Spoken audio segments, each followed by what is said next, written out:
Timing belt ng Suzuki EPV. Ito, papalta ko to. Timing belt dito, galing 80,000 kilometer ng tinakbo. Pinapalitan na nung may-ari para sigurado dahil bibiyahe siya ng malayo. Ito yung babaklasin ko. Ito yung mga kailangan tanggalin. Tatanggalin itong main drive. Papasok pala si Alex.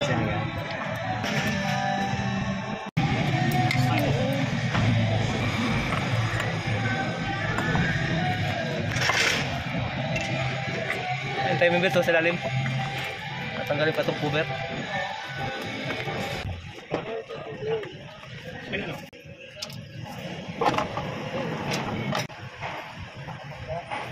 Okay, ibang kaya.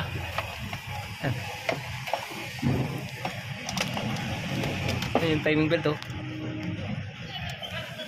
Ayos pa naman siya, pwede pa.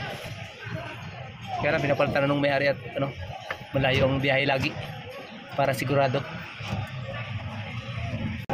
Bago magtanggal ng timing belt, kailangan tapat muna doon sa timing mark niya.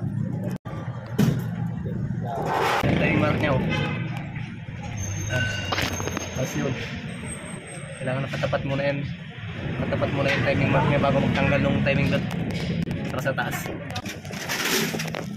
Kaya dito sa taas to. Yan, to, may timing mark yan dito.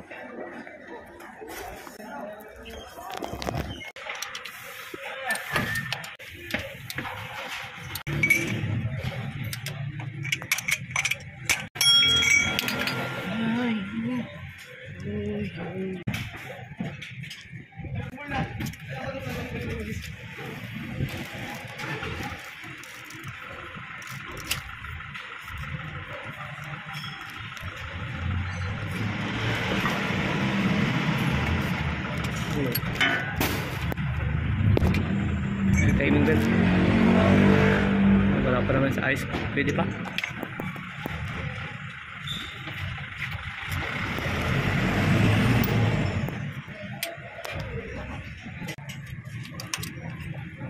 Ito yung auto tensioner, isang set of pinapalitan kasama ito.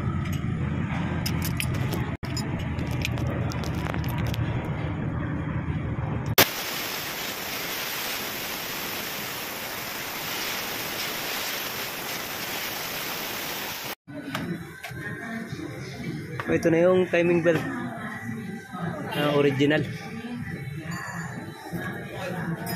Saka ito yung tensioner.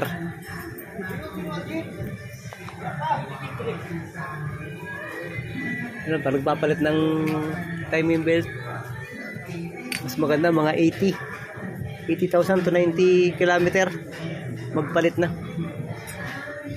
para sigurado. Mahirap nang maputulan itong timing belt.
Dapat sakto lang ang higpit.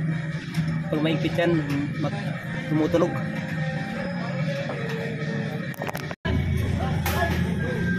Inikot ko lang para ano, sigurado na tama yung timing. Ito yung timing dito sa crankshaft.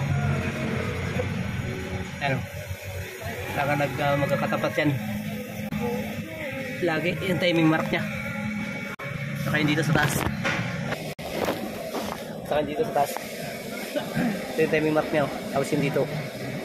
Dulo hindi lang masyado makita. Ito yung timing mark. Nakadiktilan dito lang katapat. Dito sa crankshaft. Ito yung sa crankshaft. Dito lang katapat. Ganun lang. Tapat-tapatin yung timing mark niya. Para hindi magka-problema pag in-start.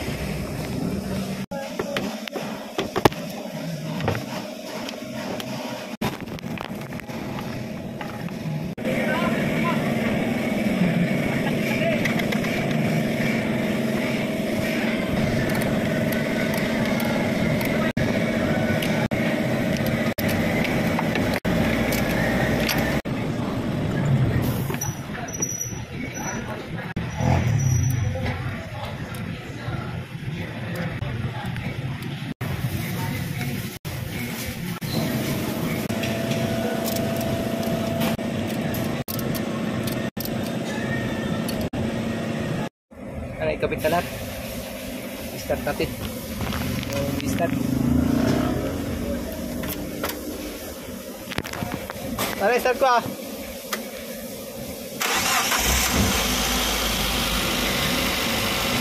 Okay.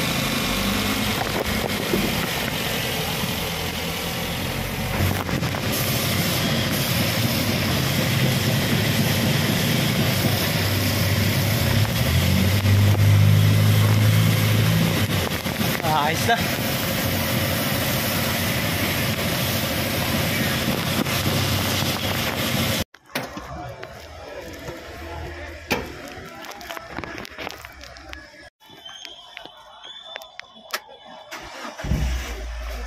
Okay.